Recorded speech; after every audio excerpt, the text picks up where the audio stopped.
Hello enemy weeps అందరూ ఎలా ఉన్నారు? సో, టుడే నేనైతే 'సోలో లెవెలింగ్' సీజన్ 3 ఎపిసోడ్ 1 మాన్‌హోని ఎక్స్‌ప్లెయిన్ చేయబోతున్నాను. సో, ముందే చెప్తున్నాను యానిమీ అయితే కాదు. యానిమీలో ఏ చాప్టర్స్ అయితే అడాప్ట్ చేసుకుంటారో వాటిని నేను ఎక్స్‌ప్లెయిన్ చేయబోతున్నాను.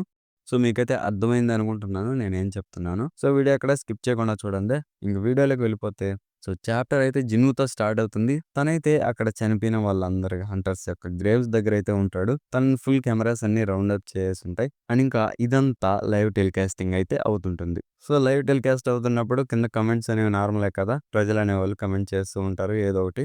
సో, తనకైతే ఇక్కడ కొన్ని నెగెటివ్ కమెంట్స్ అండ్ ఇంకా కొన్ని పాజిటివ్ కమెంట్స్ వస్తుంటాయి. సో, నెగెటివ్ కమెంట్స్ ఏమంటే తను గనుక ఫస్టే వీళ్ళతో వెళ్ళుంటే ఇలాగా ఇన్ని లైఫ్స్ అనేవి కోల్పోయి ఉండేవాళ్ళం కదా! అండ్ ఇంకా ఈ మిషన్ అనేది చాలా ఫాస్ట్‌గా అయిపోయింది అని తన మీద నెగెటివ్‌గా కొంతమంది మాట్లాడితే, కొంతమంది పాజిటివ్‌గా మాట్లాడుతుంటారు. తను వెళ్ళాడు కాబట్టే ఈ మిషన్ అనేది కంప్లీట్ అయింది. లేకుంటే మొత్తం హ్యుమానిటీ అనే దానికే థ్రెట్ అలా అని కొంతమంది మాట్లాడుతుంటారు. సో, వాళ్ళు అలా అంటుంటారు.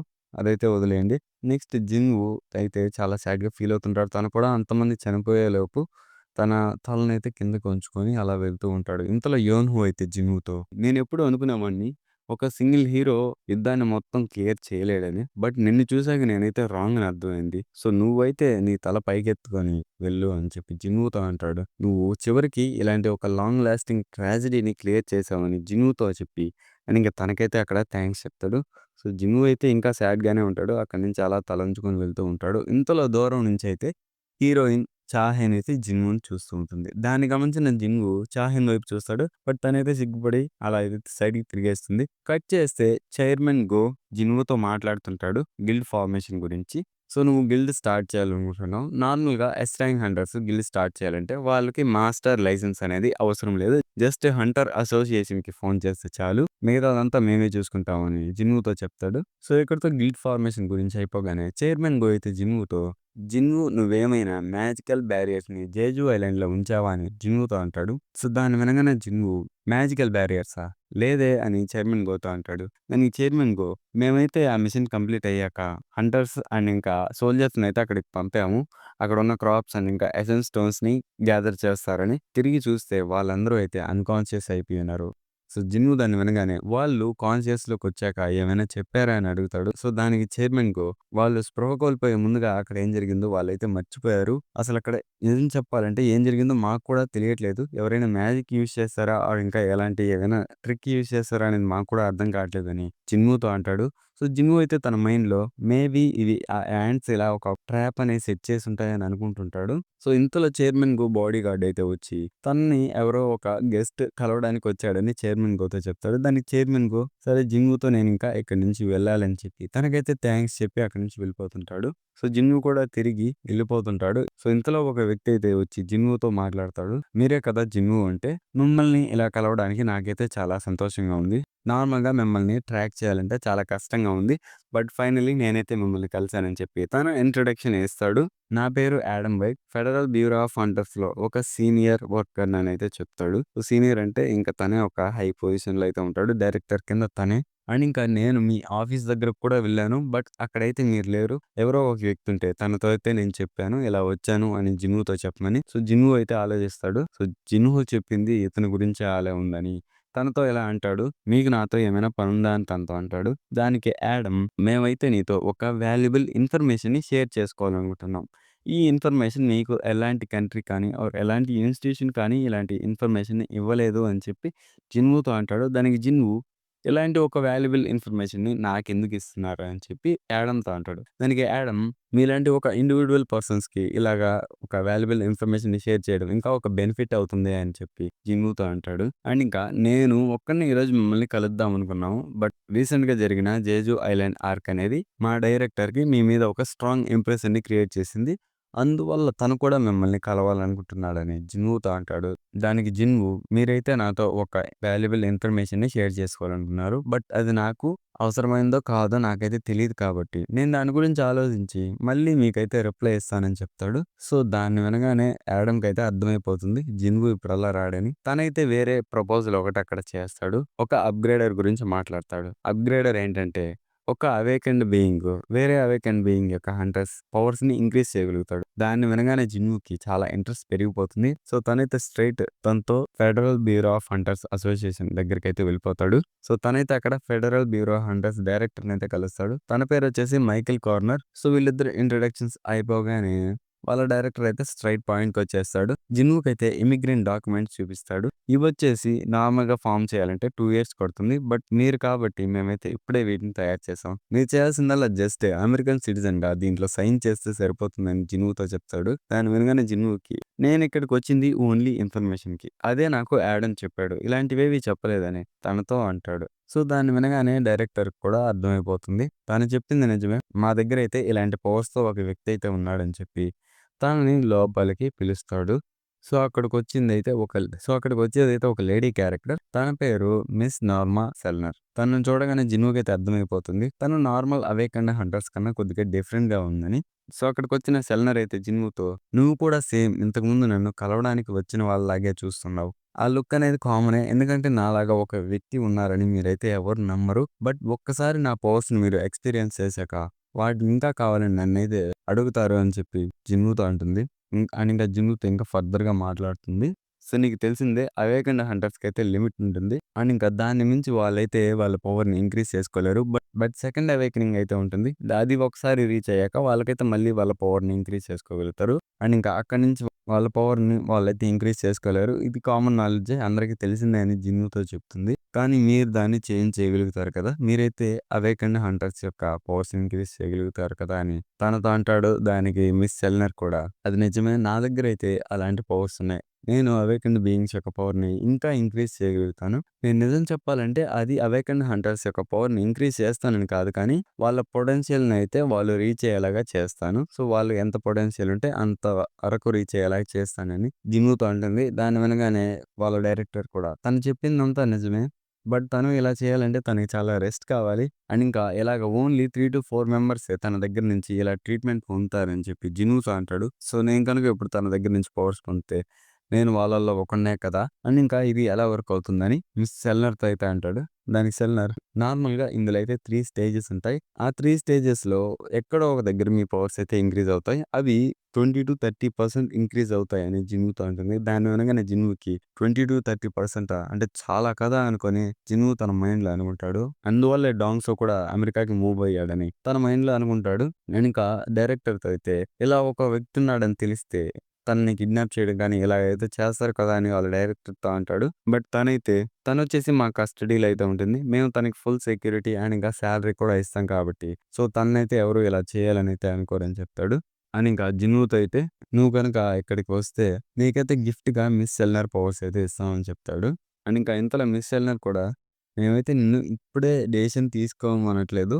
బట్ మేమైతే నీకు జస్ట్ చెప్తున్నాం. బట్ యాస్ ఎ గిఫ్ట్ నీ మీదైతే నా పవర్స్‌ని యూజ్ చేస్తానని" జిన్‌వుతో అంటుంది. సో, జిన్‌వు కూడా తన మైండ్‌లో తను చెప్పింది కదా! ఒక్కసారి తన పవర్స్‌ని ఎక్స్‌పీరియన్స్ చేశాక ఇంకా కావాలని అడుగుతానని. అండ్ ఇంకా తన పవర్స్ అనేవి నిజమో కాదో చూద్దామని.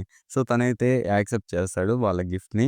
సో, మిస్ ఎల్నర్ అయితే జింగు హ్యాండ్‌ని పట్టుకొని తన కళ్ళల్లో చూడమని చెప్తుంది. దానికి జింగు కూడా అలానే చూస్తాడు. సో, ఇక్కడ ఆల్మోస్ట్ తన పవర్స్ అనేవి జింగుని ఎఫెక్ట్ చేస్తుంటాయి. బట్ రిటర్న్‌గా అయితే మిస్ ఎల్నర్ వైపు ఏదో ఒక డార్క్ ఫోర్స్ అనేది చాలా ఫాస్ట్‌గా వెళ్తుంది. తనైతే ఒక ప్లేస్‌కైతే వెళ్ళిపోతుంది తన మైండ్‌లో. అక్కడొచ్చేసి ఫుల్ డార్క్‌నెస్ అయితే ఉంటుంది. తనకసలు ఇక్కడ ఏమి అర్థం కాదు. ఎవ్వరు ఉండరసల. ఒక ఇన్ఫినిట్ డార్క్‌నెస్ అనేది ఉంటుంది. అండ్ ఆ డార్క్‌నెస్‌లో అయితే ఒక పర్సన్ నిల్చొని ఉంటాడు. సో, తనొచ్చేసి అలా ఒక ఫియర్స్ లుక్ అయితే తన వైపు చూస్తాడు. దానికి తనకసలు ఏమి అర్థం కాక గట్టిగా అరిచేస్తుంది అక్కడ. అక్కడ మొత్తం గోల చేసేస్తుంది. ఇంతలో తన బాడీ గార్డ్స్ అయితే జిను సైడ్ గన్స్ అవన్నీ పెట్టి "అసలు నువ్వేం చేసావో నీకైనా అర్థమవుతుందా" అని తనతో అంటాడు. ఇంతలో డైరెక్టర్ అయితే "అసలు మీరేం చేస్తున్నారు? మీకు అర్థమవుతుందా ఏం చేస్తున్నారో? ఇక్కడ ఉన్నవాడు ఎవడో తెలుసు కదా మీకు. అయినా ఇలా ఎందుకు చేస్తున్నారని" వాళ్ళనైతే తిడతాడు. అండ్ ఇంకా వాళ్ళతో ఇలా అంటాడు. "ఇప్పుడు కనుక ఇక్కడుంది లీవ్ జీజాంగ్ ఆర్ థామస్ ఆండ్రిక్ అని ఉంటే మనమందరం ఈ పాటికి చనిపోయి ఉండేవాళ్ళం. అండ్ ఇంకా ఇలాంటిది రిపీట్ కాకుండా చూసుకో" అని చెప్పి వాళ్ళనైతే తిడతాడు. మిస్ ఎల్నర్‌తో అయితే వాళ్ళ డైరెక్టర్ అడుగుతాడు. "అసలక్కడ ఏం జరిగింది? మీరు చూస్తుంటే మొత్తం స్వెట్‌లో కవర్ అయిపోయి ఉన్నారు. మీకేమైనా బాలేదా ఏందని?" తనతో అంటాడు. సో, ఇంతలో జిమ్ముతో కూడా చెప్తాడు. "మిస్ ఎల్నర్ ఈరోజు చూడడానికి ఏం బాలేదు. తన హెల్త్ బాలేదు. మీరు ఇంకోసారి కలుద్దాం" అని చెప్పి జిమ్ముతో అయితే అక్కడి నుంచి పంపించేస్తాడు.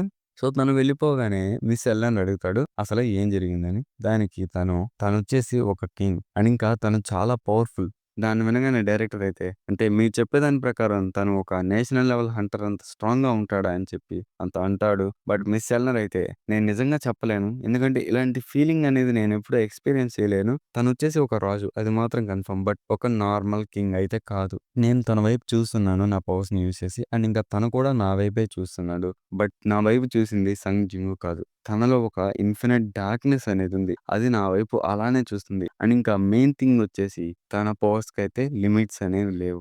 తనకైతే ఇన్ఫినిట్ పొటెన్షియల్ అనేది ఉందని చెప్తుంది. కట్ చేస్తే చైర్మన్ గో అయితే తన ఆఫీస్‌లో ఉంటాడు. సో, తనైతే బీయింగ్ డెత్ గురించి ఆలోచిస్తుంటాడు.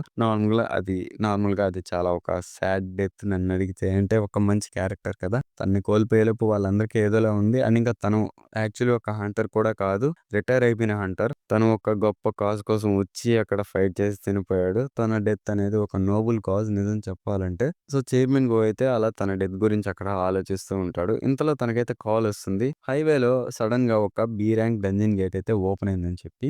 దాన్ని వినగానే chairman go regular strike team అయితే సరిపోదు. నేనైతే మేజర్ గిల్స్‌తో కాల్ చేసి అక్కడికి ఒక టీమ్‌ని పంపిస్తానని చెప్తాడు. ఇంతలో తనకైతే వేరే ఆలోచన వస్తుంది. జిన్‌వు ఓపెన్ చేసే గిల్లు కూడా దాని సరౌండింగ్స్‌లోనే కదా ఉండేదని చెప్పి జిన్‌వుకైతే కాల్ చేయాలనుకుంటాడు. ఇంతలో ఇక్కడ జిన్‌వు కూడా ఆలోచిస్తుంటాడు. అసలక్కడ మిస్ ఎల్నర్ ఏం చూసింది? తను డెఫినిట్‌గా నాలోకి చూసాక అక్కడ ఎవరినో ఒకరిని చూసింది. అది ఏంటో నాకు అర్థం కావట్లేదు. అండ్ ఇంకా తను చాలా భయపడిపోయింది. దాన్ని బట్టి తను ఏదో ఒక టెర్రిఫైయింగ్ ఎంటిటీని చూసుంటుందని తన మైండ్‌లో ఆలోచిస్తుంటాడు. అండ్ ఇంకా తనైతే ఫుల్ ట్రాఫిక్‌లో ఉంటాడు అక్కడ. అండ్ తనైతే అక్కడ ఫుల్ ట్రాఫిక్‌లో ఉంటాడు. ఇంతలో తనకి కాల్ అయితే వస్తుంది చైర్మన్ గో నుంచి. సో, చైర్మన్ గో అయితే జిమ్ముతో చెప్తాడు. "నువ్వు వెళ్ళే హైవేలో అయితే ఒక B rank dungeon gate open అయింది. అందువల్లే అక్కడ అంతా ట్రాఫిక్ జామ్ అయిపోయిందని" చెప్తాడు. సో, అండ్ ఇంకా జిన్‌వుతో అయితే, "నువ్వు ఆ డంజన్ గేట్‌ని క్లియర్ చేయగలుగుతావా ఏమనుకోకుండా" అని జిన్‌వుతో చెప్తాడు. సో, దానికి జిన్‌వు, "నాకైతే ఎంట్రీ పర్మిట్ లేదు. సో, నేను లోపలికి వెళ్దాం ఓకేనా" అని చెప్పి తననైతే అడుగుతాడు. సో, దాన్ని వినంగానే చైర్మన్ గో అయితే, "ఎంట్రీ పర్మిట్స్ ఎవరి చేతిలో ఉంటాయని" జిన్‌వుతో అంటాడు. దానికి జిన్‌వు, "ఇంకెవరితో? అవి హంటర్ అసోసియేషన్‌తోనే కదా ఉండేదని" చెప్పి చైర్మన్ గోతో అంటాడు. దానికి చైర్మన్ గో, "హంటర్ అసోసియేషన్‌కి చైర్మన్ ఎవరని" అంటాడు. "ఇంకెవరు? మీరే కదా హంటర్ అసోసియేషన్‌కి చైర్మన్" అని చైర్మన్ గోతో అంటాడు. "సో, నువ్వైతే ఇంకేం టెన్షన్ పడనక్కర్లేదు. నా చేతిలోనే కదా ఎంట్రీ పర్మిట్స్ ఉండేది. ఇంక నీకేమవుతుందని" చెప్పి సో, తనైతే ఆ డంజన్ గేట్‌ని క్లియర్ చేయమని అడుగుతాడు. దానికి జిన్‌వు కూడా సరేనని చెప్పి ఆ డంజన్ గేట్ దగ్గరికైతే వస్తుంటాడు. సో, ఇక్కడైతే మొత్తం ప్రెస్ ఆళ్ళుంటారు. మొత్తం అక్కడ మాట్లాడుకుంటూ ఉంటారు. ఇక్కడ ఒక డంజన్ గేట్ ఓపెన్ అయిందని ఇంకా అంతా. అండ్ ఇంకా ఆ ఏరియానంతా రెస్ట్రిక్ట్ చేసేసుంటారు. జిన్‌వు అలా వెళ్తుంటే అక్కడైతే ఒక అమ్మాయి ఉంటుంది. తను జిన్‌వుతో, "ఆగు ఎక్కడికి వెళ్తున్నావు? ఇదొచ్చేసి ఒక రెస్ట్రిక్టెడ్ ఏరియా. నువ్వు ఇక్కడికి వెళ్ళకూడదని" అంటుంది. ఇంతలో అక్కడికొచ్చిందెవరో వాళ్ళని చూసి, "నువ్వు సంగ్ జిన్‌వు హంటర్‌వే కదా!" అని చెప్పి గట్టిగా అరుస్తుంది. అక్కడున్న పబ్లిక్ కూడా షాక్ అయిపోతారు. సడెన్‌గా అక్కడ సంగ్ జిన్‌వుని చూస్తుంటే. సో, దానికి ఆ అమ్మాయి అయితే, "నువ్వు ఒక ఎస్ ర్యాంక్ అవ్వచ్చు. ఇక్కడనేది ఒక ప్రోటోకాల్ నడుస్తుంది. నువ్వు దాన్ని ఇగ్నోర్ చేసేయలేవు. అండ్ ఇంకా నీకు ఎంట్రీ పర్మిట్స్ ఉన్నాయా? ఈవెన్ నీ దగ్గర ఎంట్రీ పర్మిట్స్ ఉన్నా, నీ దగ్గరైతే టీమ్ మెంబర్స్ లేరు కాబట్టి, నేనైతే నిన్ను లోపలికి అలో చేయనని" జిన్‌వుతో అంటుంది. సో, జిన్‌వు అయితే ఇంక ఇది తప్పేలా లేదని చైర్మన్ గోనైతే కాల్‌లోకి తీసుకొచ్చి అది తనకైతే ఇస్తాడు. సో, తనకైతే ఇంకక్కడేం అర్థం కాదు. సడెన్‌గా చైర్మన్ గోనే కాల్‌లో ఉండేలోపు తనకైతే ఎంట్రీ పర్మిట్ ఇచ్చేస్తుంది లోపలికి వెళ్ళమని. సో, జిన్‌వు అయితే లోపలికి ఎంటర్ అవుతుంటాడు. ఇంతలో తనైతే బయట నుంచి తను ఎలాగైనా అక్కడ ఏదో దాని మీద నుంచి కింద పడిపోయి తన కాలు ఇరిగిపోతే బాగుండని ఇలా కోరుకుంటుంటుంది. సో, అలా జరగదనుకోండి. తను అలా అనుకుంటుంది. ఇంతలో సడెన్‌గా అయితే జింగు లోపలికి ఎంటర్ అవ్వగానే ఆ గేట్ కలర్ మొత్తం రెడ్‌గా మారిపోతుంది. దాన్ని చూడగానే ఆ అమ్మాయికి ఏం అర్థం కాదు. ఏంటి అసలు ఒక రెడ్ గేటా? ఇదెలా జరిగింది? మేబీ నేను తన కాలు ఇరిగిపోవాలనుకున్నాను కదా! అందువల్ల ఇలా జరిగిందా ఏంటని తనైతే అక్కడ ఆలోచిస్తుంటుంది. కట్ చేస్తే జింగు లోపలికి ఎంటర్ అయ్యి ఉంటాడు. సో, తనకి ఆల్రెడీ అర్థమైపోతుంది. ఇలాగ ప్లేస్ ఉండడంతో నేను డెఫినిట్‌గా ఓ రెడ్ గేట్‌లోకి ఎంటర్ అయ్యానని. సో, ఇక్కడితో ఎపిసోడ్ అయితే ఆపేస్తున్నాను. ఎందుకంటే ఒకటి దాని వరకు మాట్లాడుకుంటేనే మేలు కదా! నెక్స్ట్ మళ్ళీ కన్‌ఫ్యూజన్ లేకుండా ఇక్కడి నుంచి ఈ డంజన్ అయిపోయేంత వరకు సో, అలాగా ఎక్స్‌ప్లెయిన్ చేస్తే బావుంటుంది కాబట్టి. సో, ఇక్కడితో ఆపేస్తున్నాను. అండ్ ఇంకా యానిమేలో కూడా ఆల్‌మోస్ట్ వాళ్ళు ఇలానే అడాప్ట్ చేసుకుంటారు. తెలిసిందే ఇది సోలో లెవెలింగ్ కాదు. Cliff hanger leveling. మంచి పార్ట్‌లో వచ్చేసి ఎపిసోడ్ ఎండ్ చేసేస్తారు. ఇదంతా మనకి తెలిసిందే. సో, వీడియో నచ్చిన వాళ్ళు లైక్ చేయండి. అండ్ ఇంకా ఛానెల్‌కి కొత్తగా వచ్చిన వాళ్ళు సబ్స్క్రైబ్ చేసుకోండి. అండ్ ఇంకా నెక్స్ట్ అప్‌కమింగ్ ఎపిసోడ్స్‌ని మిస్ అవ్వకూడదనుకుంటే డెఫినిట్‌గా సబ్స్క్రైబ్ చేసుకోండి. సో, మీ ఫ్రెండ్స్‌కి తప్పకుండా షేర్ చేయండి. మళ్ళీ నెక్స్ట్ వీడియోలో అయితే కలుద్దాం. పీస్.